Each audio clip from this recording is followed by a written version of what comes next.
One of my all-time favorite bands. As they should be. Let's be honest, Eddie. There would be nobody without Kiss. Mainly because I've populated every fat chick in the country. I've actually inseminated everybody. The Kiss Army is a real army, and we're declaring a jihad on fat chicks. We now give credit where credit is totally due on our Gene Simmons, Paul Stanley impressions. In case you've been living under a rock, you may not realize that indeed is the comedic stylings and impressions of the one and only Craig Gass. And Gene Simmons from Kiss. And Paul Stanley. And Lars Ulrich, who always sounds like he's just kind of got a cold. Huh?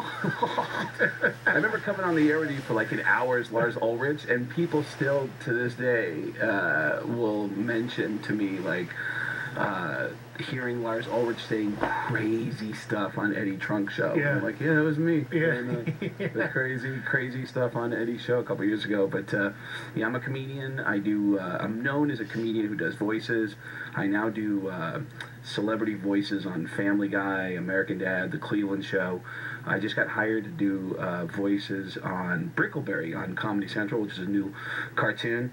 And I'm a huge rock fan, huge metal fan, and I always run into Eddie at shows, and like every other person on the planet, I find myself instantly wanting to engage in a 10-hour conversation with Eddie about metal and about all things metal and asking you questions and, so we have that love. Craig and I go back a long time, and Craig is, like I say, he's like Forrest Gump of the comedian world, because I see you and run into you anywhere I go in this country, or even one of my favorite Craig Gass experiences, and I wasn't even in the same room, was I'm watching that Seattle football game, Monday Night Football. Seahawks, Monday Night Football, the crazy ending that shouldn't have been. With Green Bay, where they had the controversial catch to end the game. Last season. With the replacement refs. In Seattle, I'm watching this game, and you're just, being a football junkie, wow, look at all this crazy shit that's going on. This is nuts.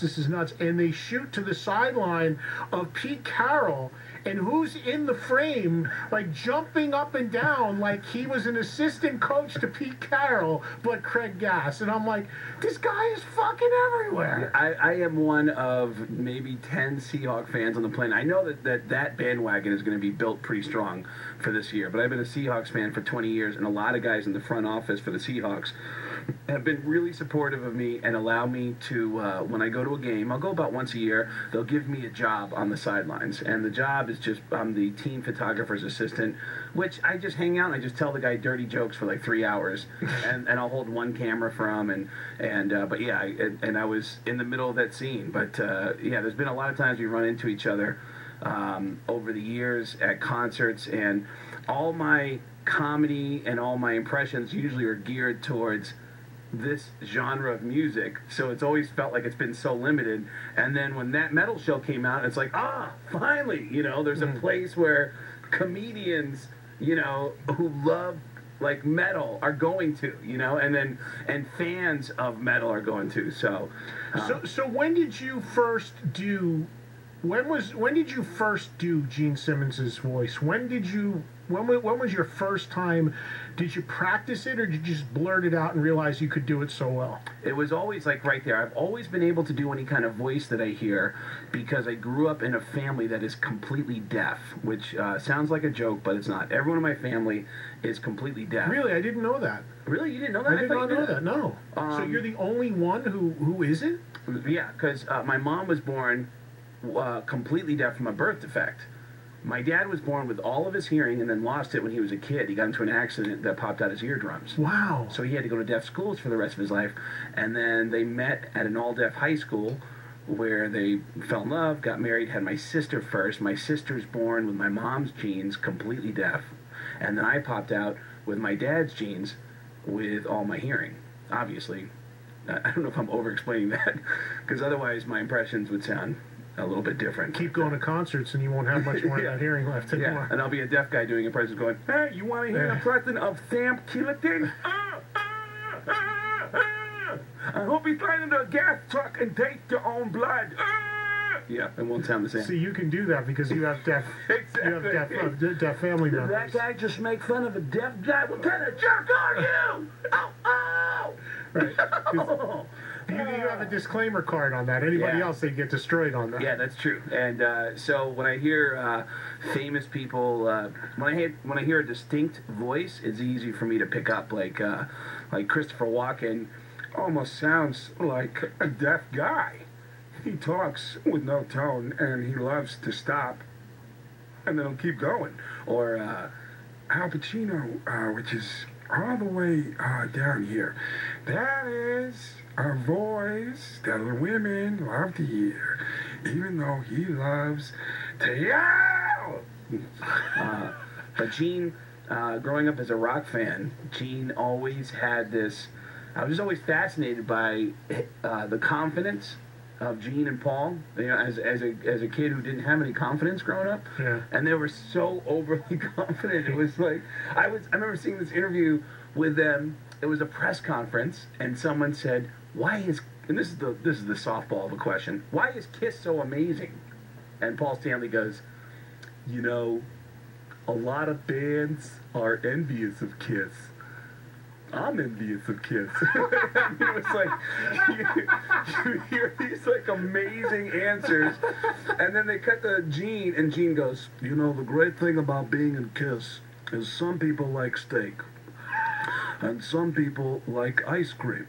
But you don't have steak with ice cream, and that's why Kiss is so great. Like, what the fuck? What are you talking about?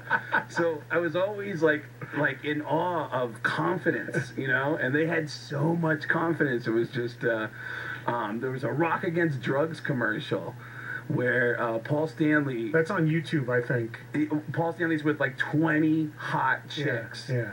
And then Paul actually says, this is great. This is like, I wish I could have the confidence to say this. He goes, you know, if you're a girl and you have an opportunity to be with me, why would you want to ruin such a bombastic moment and have drugs or alcohol take away from what I'm about to give you? I was like, holy shit. Wait, that was in the PSA? that was in a 30-minute Rock Against Drugs PSA? Yeah, it wasn't those 30-second little snippets. It was like a full 30-minute Rock Against Drugs thing. Oh, yeah. it was like a montage of other guys saying whatever. Yeah, it was a full thing and man, that was like I don't know what he's giving to girls, but apparently it's bombastic. It's bombastic. Yeah, it was awesome. So to work my way up to then be on the Howard Stern show, and I spent about a year auditioning to be Howard's sidekick. And during that year, I would just chime in as different celebrities, and I would just say awful things as those celebrities. Sure, as a lifelong Stern fan, I remember hearing you say, "Oh, do all those things." Yeah, and I had this impression of Gene Simmons that wasn't funny, but it sounded like Gene Simmons. So it was really trying to figure out what's a funny angle to have a Gene Simmons impression chime in, until we realized I thought of a great idea, which is every time we have a music guest in the studio, I will just interrupt them as Gene Simmons and try to sell them shitty Kiss products. And that worked. Like every time a music guest came in, I would take everything from them and point it back to Kiss and say, let's be honest, if it wasn't for me, like, we had Insane Clown Posse in, and I said, here's what happened. I fucked Paul, we produced the Insane Clown Posse. It was like, I was saying all this crazy shit it could have been Jay-Z, it could have been Coldplay, it could have been fucking Paul McCartney. And I would jump in and go, you know, here's the great thing is that if you go to KissOnline.com, you will see how the Beatles stole everything from Kiss. And a guy like Paul McCartney would look at me and go, who the fuck are you? I'll tell you who I am. If you go to KissOnline.com, you will see everything that is the truth about why Kiss influenced everybody. How many members were in the Beatles? 4, right? That's right. How many members were in Kiss? 4. Thank you. Go to KissOnline.com. It didn't make any sense. I was just an asshole to people. So there's actually a track on, and this is the first night, because it actually technically comes out tomorrow. This is the first night that I'm promoting this new CD, my debut CD, DVD and CD, called The Worst Comedy Show Ever. And it's at getgas.com. Getgas with 2 S's.com. And there's a track on the album called I Think Gene Simmons Is Going to Kill Me. Because that impression has led to... I was doing this impression for like a few months, and we didn't know this at the time, but the real Gene Simmons started getting hate mail from people, and people started yelling at him on the streets. Like, they'd see him at the Beverly Center, and they'd go, "Why are you such a dick to Paul McCartney?" And he'd go, what did I say to Paul McCartney? like, he was confused until somebody told him, "Gene, there's a comedian in New York, his name's Craig Gass, and he does an impression of you, and he's an asshole, and but people think it's you." So Gene got on a plane without telling us. He flew to New York, and he confronted me live on the air about my impression. Now, here's what I want to know about that. As a guy, and we joked about it, when you were doing your impression of Gene and Paul a few seconds ago. But it's fairly well known. I was and always have been a huge Kiss fan and supporter for decades. Me too. And when nobody else played their records, and people forget, man, there were lean times in the 80s for Kiss. Lean times selling tickets in the 80s for Kiss. I mean, I was there every step, every lineup, every era, whatever. And it's baffling to me, and I find it ridiculous, actually. It's well known that they will not work with me anymore. They will not do my radio shows. They will not do that metal show. They just checked out. And there's so many theories about that, and because they don't communicate, I don't really know. But, I mean, I find it hard to believe that the only one I could come up with is the fact that I admit, again, what I said before. And for what they do now, I'm not down with it. I checked out as a fan. People are into it, go, enjoy, have fun. It's not an indictment on the guys doing it, I get it, but as a fan, everybody has their moments where they're just not down with it, and that's where I'm at. I'm open and honest enough to not be a bullshitter to say that. And, when that gets lost in translation and goes over the air and through the internet and eventually reaches their ears, I'm sure it becomes... Eddie said your mother should drop dead. Right. It blows up 10 times. But what I find funny is that you, who have made a career out of making fun of them beyond belief and impersonating them, you're very much in their good graces. You did the Kiss Cruise, didn't you? I did. Well, and that's fun. I was just about to bring up... It's hysterical to me. That's the minds. Like, here you got a guy, 30 years playing their records, 99% positive love support, and you got a lunatic like you making a career making fun of them, but that's okay. Well, the first part of it is that the jokes that I'm making, I'm clearly a fan of the band, and Gene, thank God, has an incredible sense of humor about himself. The first time he came in to confront me was very scary for me, and then I realized right away, in the middle of his appearance, while he's telling me, "You don't sound anything like me," which is funny because you sound exactly like him. Yeah, everyone I do an impression of feels uncomfortable when I do the impression in front of them. So I'm doing the impression of him. I was starting to believe he was actually in here myself, because your head was behind the computer monitor. I'm like, Jesus, this is when it's really going to happen if and when he ever does step up. Yeah, and he started in the middle of his appearance saying, "But can I just say something that just off this... Now, I didn't come here to talk about people who think they're funny. I came here to talk about something very serious and something that's never been done before in rock and roll.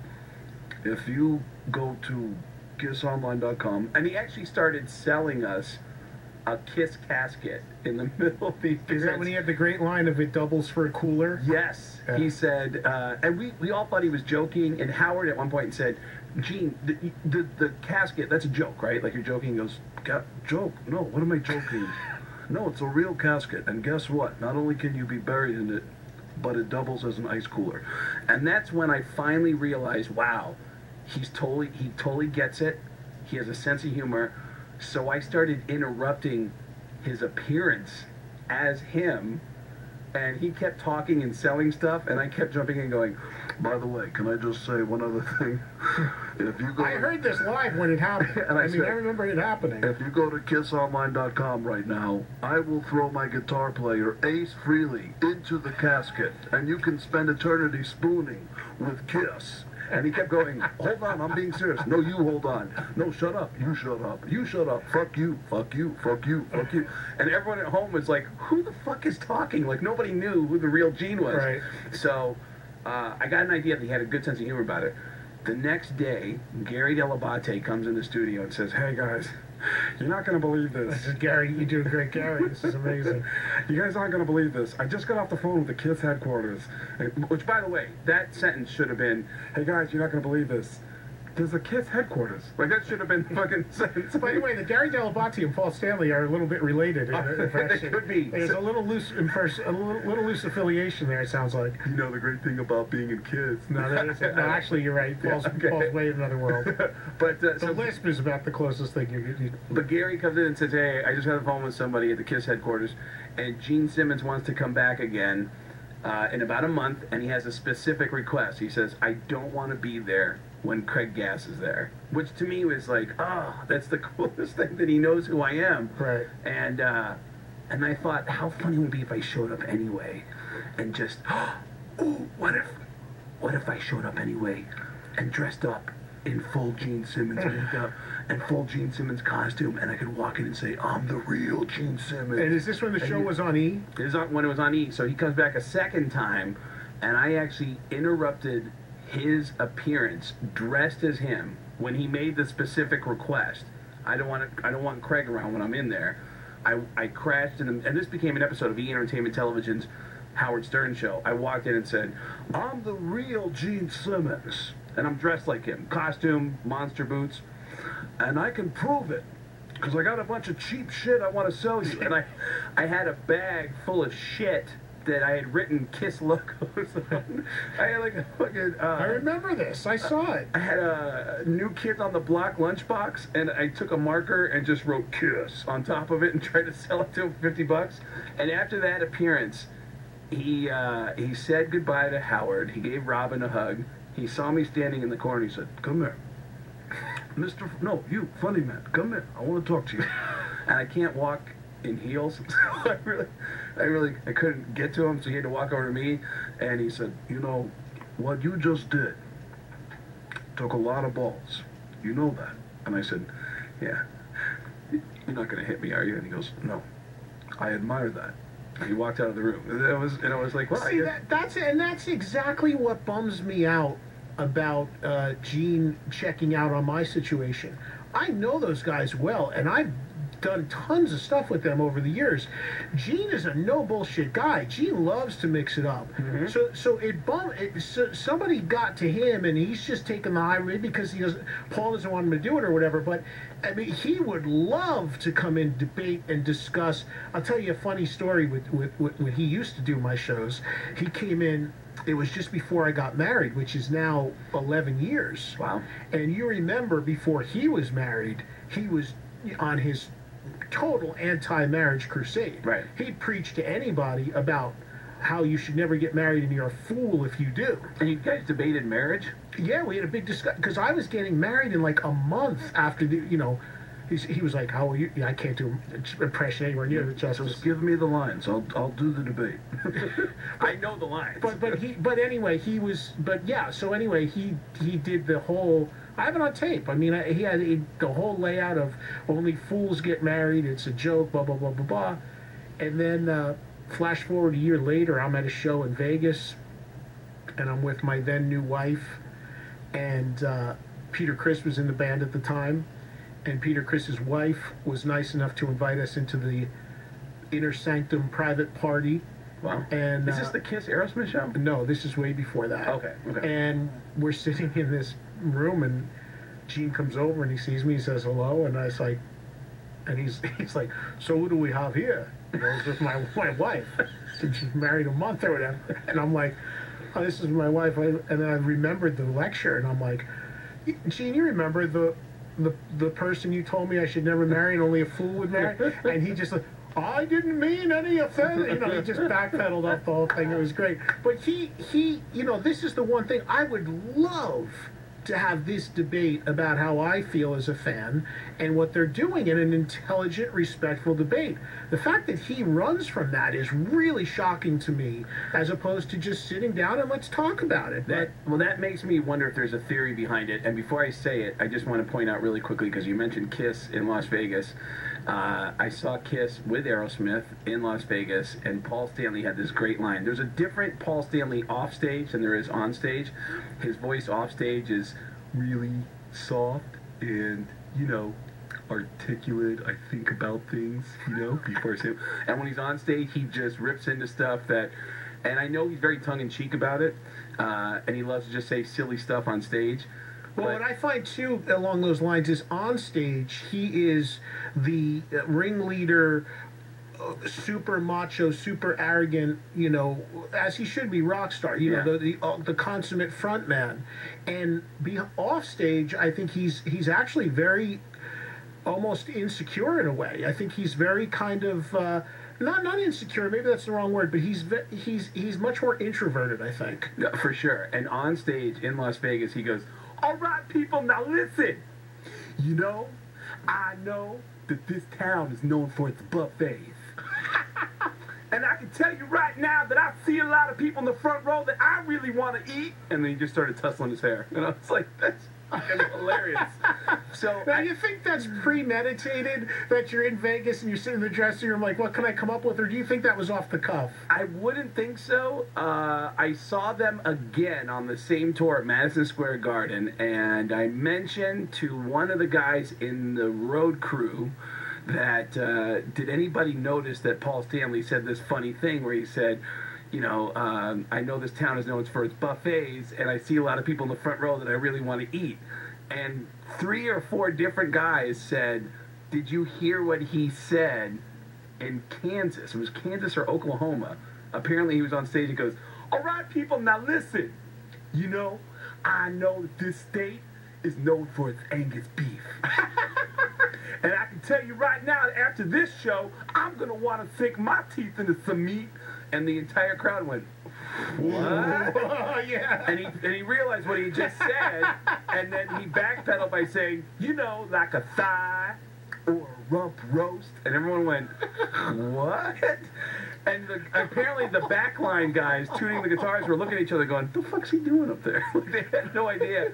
But I did hear, I know you know some of the guys from Skid Row. Sure. And I did a... Snake was here for like 4 hours a couple weeks ago. Is that right? Yeah, right where you're sitting, yep. Those guys, big comedy fans, and I remember talking to them one night about Kiss, and they told me what I thought was the coolest story.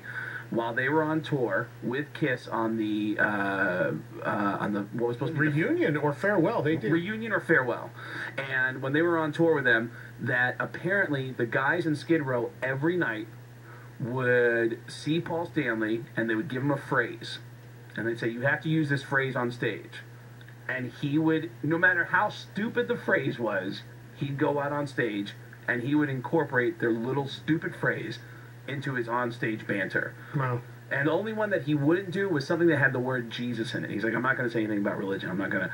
But I remember one of the phrases was diaper fight.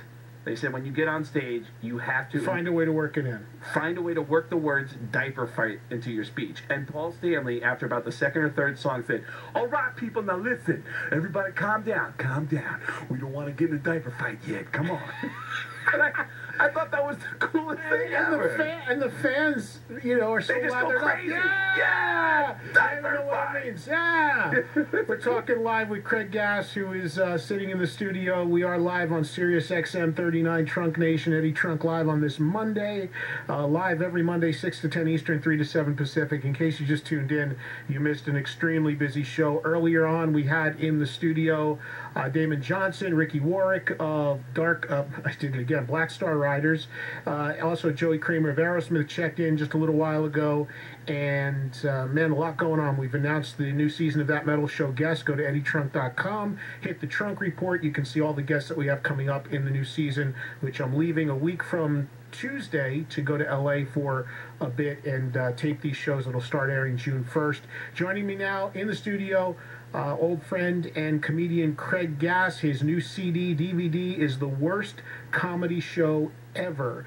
And we're spending a lot of time talking with Craig about, obviously this being a rock show, his history with rock artists. Obviously his career is much bigger and broader than that. But the last thing before we move off the Kiss thing, Craig, is you've done stuff at Kiss shows, and like I said, the Kiss Cruise and all that. Yes. How do the fans? Because there are a lot of Kiss fans that get it and have fun with it, but there are a segment of Kiss fans that are such blind worshippers that you don't even dare make half a joke without them getting their backs up. Have you ever run into anything, or is everybody pretty much down with you kind of goofing on that on the Simmons stuff? Everybody's cool with it because the jokes I'm making show that I'm an educated. Like, I'm not just. I hate it when I hear a comedian make fun of my music and they don't even get the facts right, and I realize they're not a fan. Like, they're just making fun of the surface of my favorite music. And my punchlines are so detailed of the history of the band that people go like, holy shit, this guy knows what he's talking about. So I didn't run into any problems. And first of all, and I meant to say this earlier, when I first got the offer to do the Kiss Cruise, it was through Doc McGee. I was at a Kiss concert and someone said, oh, Doc needs to talk to you. And which sounded like I was in trouble. And so I kind of wanted to leave. And I said, well, maybe I should just leave the concert. They go, yeah, because I was like, wow, Doc, and I just thought, that just doesn't sound good, because I don't know Doc McGee. And so I went back and I go, hey, Doc, Craig Gass, and he goes, hey, Craig, I'm so glad you're here. I don't know what you're doing in October, but we got this idea. We want you to perform on this thing. It's the first time we've ever done this thing. It's called the Kiss Cruise. Would you be interested in performing on it? I remember saying, like, so you want me to just go and, so what am I going to do? And he said, you're going to just go and perform for 30 minutes, I don't know, can you make fun of Kiss for at least 30 minutes? And I was like, oh, are you kidding me? I'm a fan, of course. And he said, all right, so just go on and make fun of Kiss. And I said, and then what happens? And he goes, and then the band comes out. And I go, what? So I'm going to make fun of Kiss for like 30 minutes, and then the band comes on and performs, and then I'm going on a cruise to the Bahamas? And he goes, yeah. And I go, and I'm going to be on a boat with Gene Simmons? Like, oh, wait a minute. Is that it? Oh, is this like Gene's going to trap me on a boat, so he's going to throw me off the boat? And I'll never forget, Doc said, no, Craig, the band loves when anyone makes fun of Gene. And I was like, wow, all right, that's cool. And Gene has such a great sense of humor about himself that he actually invited me to his house last year and invited me into his office, the Kiss headquarters, and Gene asked me to sit in his chair at the Kiss headquarters, and Gene asked me to conduct 3 hours of radio interviews. That was on his reality show. Yes, I did 3 hours of radio interviews as Gene Simmons while Gene slept in the other room and took a break. So he has a great sense of humor about himself. I know. Were you giving totally ridiculous answers? Yeah, I was giving like some guys were calling in, and I just tried to take it a step further. Like, there was one radio station that said, Gene, it's Gene Simmons. It's an honor to have you on. Gene, you've been with some of the most famous women in the world, Cher, Diana Ross. And I said, that's right. That's right. Can you name the others? And they said, oh, are there other famous women we don't know about? I'll give you a hint. She played a character named Precious. I mean, I was just saying, like, really stupid shit. So it didn't make any sense. But people were buying it, and it was, right. It was hilarious that they were actually running with the idea. But it's so weird to, like, make, and I've had this experience happen a lot, not just with the guys from Kiss, but movie stars and celebrities who I do an impression of, and then they want to meet me and talk to me about the impression. It's very strange and kind of unsettling. You talk about the fact that you're an educated fan, and when it comes to Kiss, and I'm sure we could go toe-to-toe about all our Kiss stories and stuff we're fans of and what we loved and didn't love and throughout the whole history of the band. But I find it interesting at times because I guarantee you somebody like you or me would know more about the Kiss history and the albums and the songs than Gene. Maybe not Paul. I think Paul's a little more on that stuff, but than Gene for sure. And I'll never forget, back around 2006, the first Kissology DVD came out, and I was working for VH1 Classic back then. It was before that metal show, but I was a host for the channel back to 2002. Okay. And I was hired to do a special with Gene and Paul for the first Kissology. Oh, wow. And we did it. It was an hour special. It was an hour interview special, and we did it at what was A&M Studios in Los Angeles. And at the time, Paul was just getting ready to do his solo tour. Remember that Live to Win record was coming out? Yeah. So we're around the catering table. We're taking a break from shooting, and we're talking. And I said something to Paul like, man, it'd be really cool if you can take this opportunity for this tour, being a club tour, whatever it was, theater tour, to do some songs in the Kiss catalog that you wouldn't normally have played, that people would never hear with the band, because you're going to be playing to a really hardcore audience. And he's like, hey, give me some ideas. What do you think? So I was like, well, Magic Touch would be amazing from Dynasty. And he's like, oh yeah. And Gene is like picking at the food table as he's hearing me talk to Paul about this. Yeah. And I remember Paul saying something like, yeah, Gene, that would be a good one, right? Magic Touch, right? And Gene just turned around and like showed us, I have no recollection. He had no. It was like it was talking about a different band, and it was hysterical. And I'll never forget that. I was like, wow. And then I just heard recently, Gene was on Nikki Sixx's radio show. That might have been me. No, it was Gene. Because I did Nicky's show. No, but it was before they toured with Motley. It was a promotional thing. Gotcha. And he was on, and Nikki said something to Gene like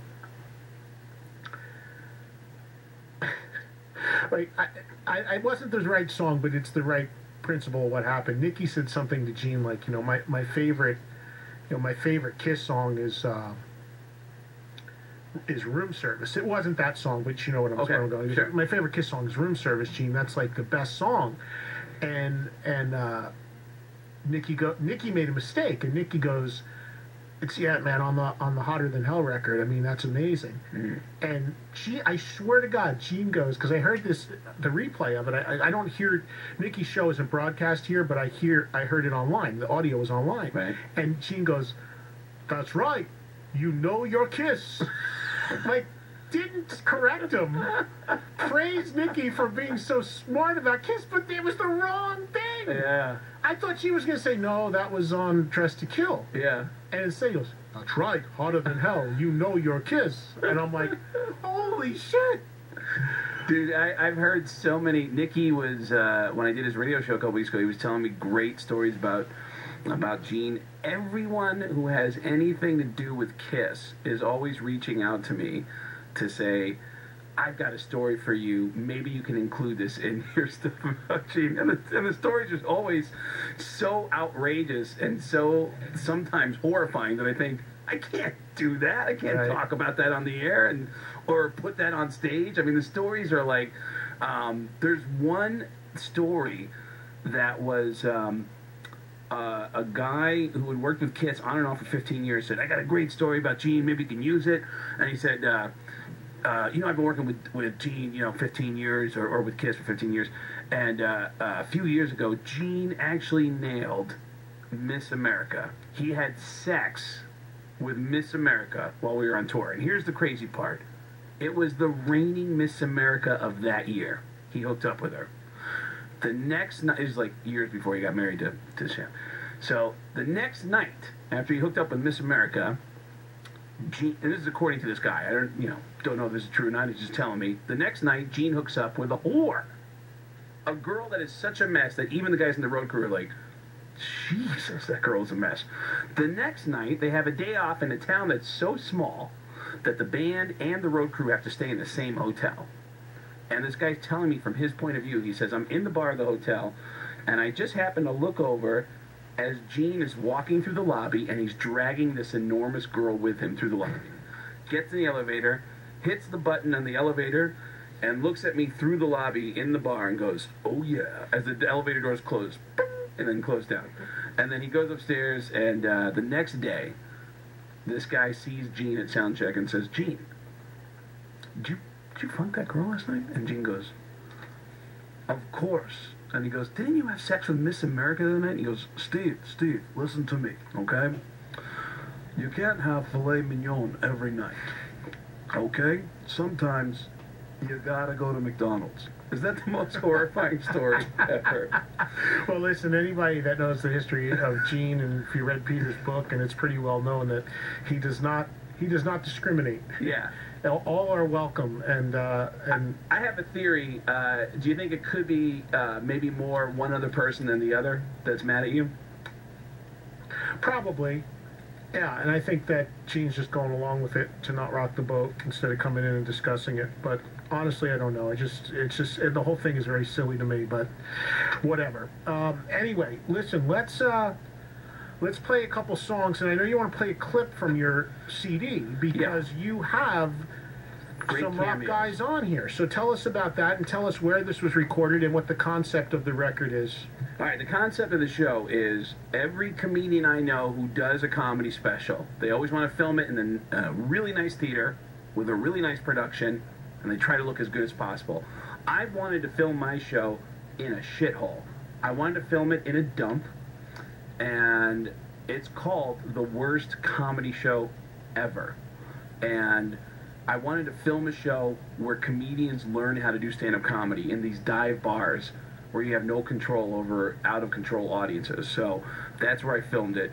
This bar, it's an awesome bar to do stand-up comedy. A lot of comedians coming up in the Seattle area go to this place in Milton called Dave's. And the microphone's being held together with tape. They don't even do the show in stereo. They have one speaker. They do the shows in mono. There's a lot wrong with the room, and I have some really funny cameos on this performance from some of the guys from Pearl Jam and some of the guys from Alice in Chains. Now, were they at the show, or this was dropped in later? How do you do this? The Pearl Jam one was at the show. The guys in Alice in Chains are part of my news team. On the CD, there's news breaks that break up the stand-up comedy. After every major comedy track, there's a news break that cuts in with a breaking news story for later tonight after the show. It's just like a teaser, kind of like when you're watching Judge Judy, and then all of a sudden it gets interrupted and they tell you there's some news story. Watch tonight at 11 o'clock. Except the news stories are really outrageous. And on a couple of the tracks, I have Jerry Cantrell and Sean Kinney as my news guys doing the news items with me. So. Everything, it's literally, today's the first day I'm talking about it. This is the first week it's available, and it's all available at getgas.com. And it's a CD and a DVD. CD and a DVD. You can download the video for $5 at getgas.com. So, getgas with 2 S's.com. So, what do you want to play? What do you want people to hear from this? Do you mind if we hear one of the news tracks with Jerry Cantrell and Sean Kinney? That's number 9, even more breaking news? Even more breaking news. Now that's only 23 seconds. Are we going to get the idea? Yeah, that's it. You'll get the idea. This is what breaks up all the stand-up comedy bits. All right, and here's what I'm going to do out of that. I'm going to play a couple songs. Okay. And then we'll have about a half an hour left to go in the show before we wrap it up. Okay, I got some more stories to tell you, too, about how I ran into Kenny G at a Slayer concert. Oh, we must hear that. Yeah. So here's Craig True Gass, story. again, The Worst Comedy Show Ever, from the brand new CD and DVD. And then we'll come back and we'll chat some more. And if you want to jump in with us, question, comment, discussion, 866-315-2663, toll-free nationwide. Phone number here, Eddie Trunk Live, Sirius XM 39. Tonight, after the show. Yeah. All right, so there's another little news blurb that's in between. Those go in between the stand-up comedy bits, then, right? There's like some audio stuff that happens in between the stand-up bits on the CD, and then there's these video clips that happen in between the comedy bits on the DVD. And the DVD is The Worst Comedy Show Ever, and it's at getgas.com. Getgas with 2 S's.com. And before, or in between the two, Craig drops there was Sacrifice, which is a track from the great new album from Saxon. Check that out. That is available now. It's Eddie Trunk, Craig Gass hanging out as well. We got about half an hour left to go in our weekly get-together here. We are live on Sirius XM 39, Trunk Nation, until 6 to 10 Eastern every Monday, 3 to 7 Pacific. Again, if you just tuned in, the guests for this season's That Metal Show have been announced, and they are all up for you in the Trunk Report section of EddieTrunk.com. So, Craig, you said you left a hell of a teaser there just before we played your song. And before I say that, I just got to tell you that I did a military tour last month. We did some comedy shows overseas, and I was with Don Jameson. And whenever we had free time, I would just ask him a million questions about That Metal Show and about meeting, you know, because comedians, there's a mutual admiration society between musicians and comedians, because musicians, every band I've ever met has been loaded with goofballs. They're all silly goofballs. And all comedians wish that we were cool. So there's a mutual respect there. And Don was telling me stories about some of the guys that we've grown up admiring and how funny it is to meet them and have them come to the show, and how some guys are a little bit more demanding than others, and what guys ask for, and how some guys like really super cool, and some guys, you know, still have an air about them that they're at the peak of where they were, you know, whenever their peak was. And it was fascinating to me. I love that kind of stuff. But so I'm a huge rock music fan, right? I'm a huge metal fan. Got tickets to I went to a heavy metal concert in Long Beach Arena. It was Slayer and Megadeth. The guys in Slayer and the guys in Megadeth, big comedy fans. They always come out to comedy shows. So I get to get a couple passes for the show. I go backstage, and because I want to see some devil shit. I don't know what's going on backstage at a Slayer concert. Sacrifice some goats. Yeah, I want to see what's going on backstage at a Slayer concert. So I'm walking back there, and this guy goes, Craig. Hey, Craig, you're a comedian, right? Right? Yeah, Craig. Hey, man, I just want to say hi. I love your stuff. My name's Kenny. And I go, hey, Kenny, are you Kenny G? And he goes, yeah. And I go, what the fuck are you doing at a Slayer concert? And he goes, my kid's a big metalhead, and it turns out his kid is a metalhead and is getting guitar lessons from the current guitarist of Megadeth. And he says, yeah, so I came out here with my kid, and right at that moment, a Slayer fan jumped on Kenny G.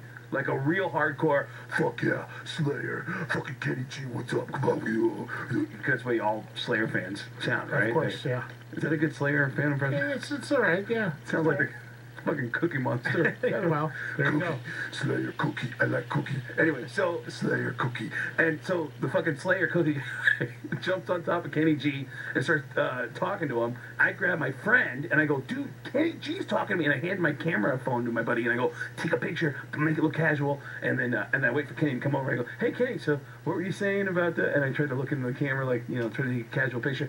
And my friend can't figure out how to operate I don't know why people don't know how to operate cameras anymore, but he's staring at my camera going, I don't know where do I push.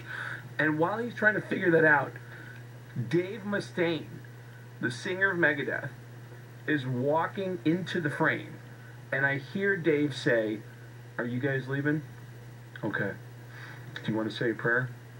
Okay, let's do this. And he forms a prayer circle with his friends, and behind me and Kenny G, I'm looking at my buddy going, take the fucking picture of me. And he took it. I got it. You have the picture? It's on my Facebook page. You go to facebook.com/ILoveGas. I love gas with 2 S's. Go to the profile pictures, and you will see a picture of me talking to Kenny G while the singer of Megadeth is in a prayer circle behind us. That will never happen again in humankind. That is a total rarity. That will never happen again in humankind. Kenny G. Yeah. Amazing. Yeah. Amazing. Don't you have funny photos like that of like moments you've captured where? I don't know. I don't know if I have anything that. I mean, you know, it always surprises me when I keep hearing about the Lady Gaga fascination with metal. You've heard about that, right? Yeah, that like she supposedly is a Judas Priest fan. Well, right? She showed up at an Iron Maiden show. She showed up at a Kiss show. At a Kiss concert. She claims they claim that she's really a metalhead. I'm not saying I doubt it, because why would somebody proclaim to be one who isn't? But it's a hard connection for me to make. Somebody who is that whose music and performance, the music she performs is that far removed from heavy rock. Yeah. And she wears. But she claims to love like Saxon and Iron Maiden. Yeah, I don't. It just, again, far be it for me to question. I don't know. Maybe that's the case. Maybe it's just I don't know. It's just weird to me. Can I tell you about another funny picture? I did the roast of Gene Simmons, which, by the way, there was some great comics on there that had material. Like, not all the material on the roast of Gene Simmons got to go out on the air because Gene actually edited the show. And there were some jokes. Really? Yeah, there was a joke. Lisa Lampanelli, who's known for having the biggest balls of any of the dudes, Right. walked out on stage, and the first words out of her mouth, you never heard this on the roast of Gene Simmons, she walked out and went, "Gene Simmons, I've seen better rugs in rapist vans." And everyone was like, wow, what the hell just happened? Yeah, she was brutal. And there were some great lines about Danny Bonaducci that were taken out. There's and because you did the roast of Dee Snider. Right, with you. That when they do a roast, you may not know this, but all the non-comedians that are there for the roast, there's a pool of jokes that are written for all the non-comedians that the non-comedians can pull from and say, oh, okay, I'll take this joke. Oh, I love this joke. And they write like 1,000 jokes for the non-comedians to say, here, you can have any one of these that you feel comfortable with so that you can go up and look good. Take the 20 best ones you can find and then use that to go up there and be funny. Right. But then you become a target as well because you're up there. And right. I don't think Danny Bonaducci knew that when he got up there, because Danny seemed a little stunned because he was target practice for everybody. People were going up and going, Danny Bonaducci is here. Danny, it is so weird to see your face without the letters TMZ underneath it. And like somebody else said, Danny, believe it or not, Danny Bonaducci is dating again. Isn't that true, Danny? That's true. He's got a new girlfriend. His girlfriend's name is the most uninformed woman on the planet.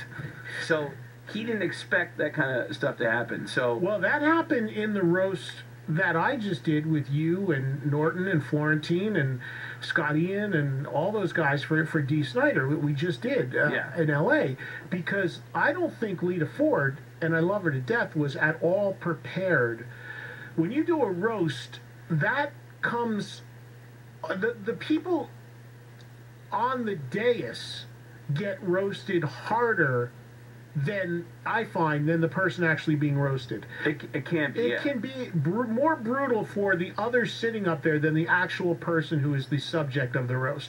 And it went around, and I know that, and I'm fine with it because nothing bothers me. But Lita at that roast had a hard time. I've talked to her about it. I mean, she's too nice of a woman to either take or dish that sort of stuff out, and it was hard for her. But the weird thing was that Lita, leading up to it, I'm glad we're talking about this because nobody's really like I've seen the interviews with her, and I know there's been some things mentioned here and there.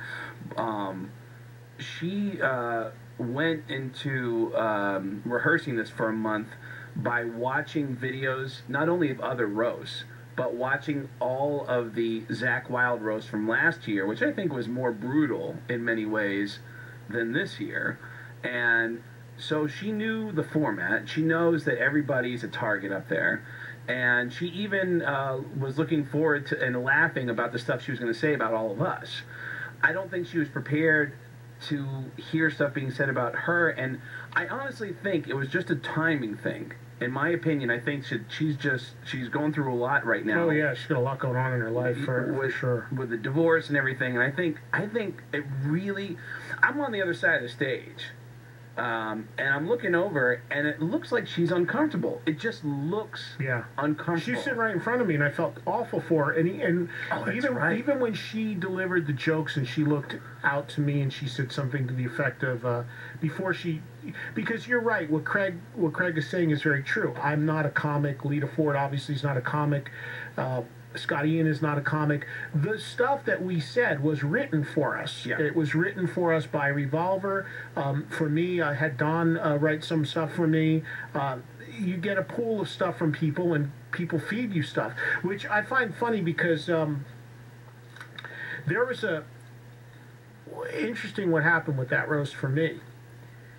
The stuff was written by the folks at Revolver, and then some. Well, Revolver hired a bunch of Right. like 10 comedians Right, to write that's what I stuff. should Yeah, say. yeah, Yes. yeah. What was the woman's name? Because you knew her. Oh, Courtney Cronin was the head writer. Yes, Yeah, I yeah. dealt with her. Yeah.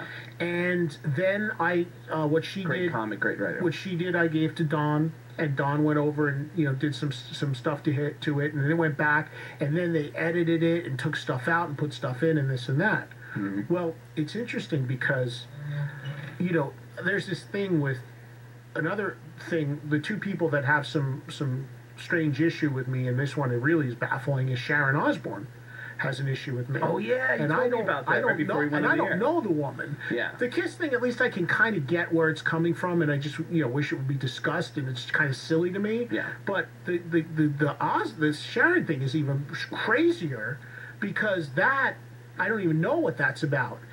Now it's just announced today that her and Ozzy are separated. Did you hear Yeah, I that? saw that. So maybe Ozzy finally comes on the radio show and it's I finally get Ozzy on here, but whatever. I mean, I don't know what's going on there. I'm not in that world, but I said to the writers, I said when the roast happened last year for Zach, Sharon, who again I don't know the woman, took some shots at me. On the in her roast of roast. Zach Wilde. Yes. And you weren't even there. Wasn't even there. She said some stuff about I was annoying and there's nobody, the only person more annoying than Florentine is Eddie Trunk, and whatever she said. Fine, it's a roast. I could give two shits, right? But when we were talking about how to wrap it up and I was talking to the writers, I said, I wouldn't mind a year later, this is my chance to get a shot back at Sharon, right? Why not? My opportunity. So they wrote at the end, I don't know if it's the way I wrapped it up or something like it. Oh, and Sharon Osbourne was here last year, and I never had a chance to defend myself. She took shots at me. I wasn't even in the room. Yeah. And I thought about taking some shots back at her, but you know what? Far be it from me to stand up here and call her a pulled back cunt. I'm better than that. And I walked off, and that's how I ended, right? Yeah. Now, I was very hesitant to say that, and especially that word. But a couple things. First of all, to the British, that word is like saying damn. Right. It's really not that harsh at all, especially in England. It's used like we use shit here. And I said to Florentine, I said, do you think that this is over the line? And Jim's like, absolutely not. He goes, as a matter of fact, I called it to her face at the roast last year. I'm like, oh, okay, to her face, that's, okay, no problem. And apparently she's okay with Jim. So then, I said to the writers, I'm like, are you guys okay with this? And they all pushed and said, yes, absolutely, drop the C word. The only way it works, you got to say the C word. Okay, so I did it. Well, if you watch the replays of the roast, it's cut out. Oh, really? Yes. Wow. And I hear that she was very bothered by it, and it got back. Now, you got to be kidding me! It's not a two-way street. You can't. You can dish it out, but you can't take it. Wow. I mean, that's unbelievable to me. And it's a roast. You know that everybody knows that all bets are off in a roast. Of course. I mean, so dude, it's amazing the hypersensitivity and the hypocrisy of what goes on out there. Yeah, but it's surprising, but people do get offended. And Lita, I was really bummed out. I was really bummed out looking across the stage and seeing how uncomfortable she was. I agree. And I heard after the show... She almost left, I think. That's what I heard. I heard after the show that she had asked... She a couple times said, I'm leaving. And Scott Ian said, no, stay. Now, that happened in front of you. Did you see that happening? I saw they were in the row in front of me, so I saw stuff being exchanged, and I don't know. I was sitting with Jim in a row right behind him, but I just know that it was uncomfortable for her. It was probably too soon for her to have been in an environment like that. Again, everybody knows Lita has gone through a really rough divorce. She's lost her kids in the divorce, so it's a hard time, and she's a wonderful woman. I spent time with her on the Monsters of Rock cruise. We had lunch one day together. We were talking, and she seems fine with everything. Listen, listen, there's nothing anybody that can say about me I haven't heard a million times, and if they're a friend, and especially if it's in the context of a roast, exactly, you laugh it off. Right. I mean, now if you're standing out in the hall saying, they Trunk's a motherfucker or whatever, then that's a different thing. Exactly. In fact, comics always say, hey, did you hear what so-and-so said about you? The first question is always, was it on stage? Right. Because if it's on stage, I get it. Like, if it's on stage and they're trying to make a joke about it, I get it. But if it's off stage, then that sounds like a personal thing. And I wrote Lita, I actually got an email from somebody that worked with Lita saying, hey, it was nice meeting you at the roast. And I said, hey, it was great meeting you too. Is Lita doing okay? Because it didn't seem like she was happy over there. And the guy said, you know what? I think Lita would love to hear from you. Do you mind if I give her your email address? And Lita wrote me an email and said, hey, Craig, you're a real gentleman for wanting to reach out, and I'd love to hear what you have to say. I said, well, I just want to know that you're doing okay, because it didn't seem like you're having a good time. And she wrote me back and said, I wasn't. I really didn't like it. But you know what? For writing me and for reaching out, I really appreciate it. And it just bummed me out, because it's a roast. You have to walk in there and know, I'm going to dish it out, and I'm going to take it. You know, that's what this whole thing is. Well, there's a lot of people, unfortunately, that don't understand that in roasts you can get, just being a part of one, you are going to be subject to getting hit really hard, and you have to be okay with that. Just because you're not the subject of the roast, it doesn't mean that you're going to come out of there unscathed, and it could be just as brutal, if not more so. Craig Gass is hanging out with me. It's Eddie Trunk. Again, Craig's CD and DVD, The Worst Comedy Show Ever, is available now. Go to, is it I Got Gas? It's getgas.com. Get Gas with 2 S's.com. Getgas2S's.com. I'm going to play a song or two, and then we're going to come back and we're going to wrap this thing up. I had some requests for some Metallica. I've been talking for nearly 4 hours. We've had an incredibly busy show. If you just joined us, we had Black Star Riders in here, Damon and Ricky, the band formerly known as Thin Lizzy. Also had Joey Kramer from Aerosmith on. Craig's been hanging out. We've been yapping the whole time, having a great conversation with all these guys on so many different things. Let's do some Metallica, maybe one more, and we'll come back and we'll wrap up another edition of Eddie Trunk Live. Sirius XM 39, Trunk Nation. There he is. Uncle Ted Nugent. I just wrapped up my second book, my sequel to Eddie Trunk's Essential Hard Rock and Heavy Metal, which will be called Volume 2 and will be coming out in September. Nice. And Ted Nugent, one of the artists featured in that. And I'm really excited to finally get Ted in the book. And I was talking about reading. I had to read through the book and go over everything from my publisher today. And one of the things that I said is, it's like Ted Nugent is now, it's almost forgotten that he was a rock artist and that he's made great songs and is a great guitar player, because it's so much about everything else that guy has going on, whether it's the hunting or the guns or what have you. So, it's good to listen to Ted Nugent and just think about it as, from the musical perspective, that the guy is really a great entertainer and has some timeless classic rock songs. Metallica in there as well, and the Orion show, that's in Detroit this time. I saw you at the one in AC, Craig. Yeah, I was at the one in AC. I turned down the opportunity to perform stand-up there because I was just kind of frightened of it. I actually opened for Metallica I was the first comedian to ever open for Metallica. I think you were there that night at the Bowery Ballroom. They did a special show after the Video Music Awards. No, I didn't see Metallica there. They did a show at the Bowery Ballroom, which was for fans only. They gave out tickets through their website, and I actually did 20 minutes of stand-up opening for Metallica that night. Was it rough? No, because I cheated by lying to the audience and telling them that I worked for Metallica and that the band had some announcements to make tonight. And my announcements just got dumber and dumber and sillier, and the crowd was there with me the whole time, and I started slowly going into my stand-up, and they were with me, and then by the time they started to figure out, this guy's not working for Metallica, and then it was already time for me to get off stage. Did they announce, are they going to do comics again at the one in Detroit? Did they announce that or no? They haven't, and I don't know if they are or not. I don't know either. They usually announce that as one of the stages, but I didn't see that announced. I was going to ask them about that because they're going to be out there in L.A. next week for that award show. Right, Golden Gods. Yeah, are you going to go to that? I will be at the Golden Gods. Yeah, I'll be there as well. Actually, and I've got breaking information here on the Sabbath front. The first 4 North American concert dates have been announced for Sabbath and are on sale this Saturday. And those shows are, hold on a second, here we go. August 4th in my home state of New Jersey at the PNC Bank Arts Center in Homedale. Wow. August 14th, Toronto, Air Canada Center. August 24th, Seattle, Washington, Gorge Amphitheater. Ah, the Gorge. And September 3rd, LA Sports Arena. I didn't even know they still did stuff there, where the Clippers used to play. So there you go, the first Sabbath shows for America being rolled out.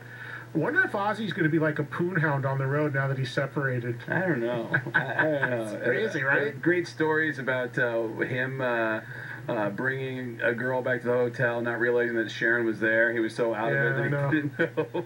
Hey, I got to cut you off because they got to end this to the second. Yep, So, and I got to tell you one quick story, one other picture. I got 20 seconds. Facebook page. There's a moment where Steve-O got thrown out of the Gene Simmons roast. They didn't explain why. Go to facebook.com/ILoveGas with 2 S's. Go to the profile pics, and you'll see a picture of Steve-O from Jackass pissing on Danny Bonaducci. It's the coolest picture you've ever seen. Thank you, Craig. Thank you, Ricky Warwick. Thank you, Damon Johnson and the Black Star Riders. Thank you, Joey Kramer.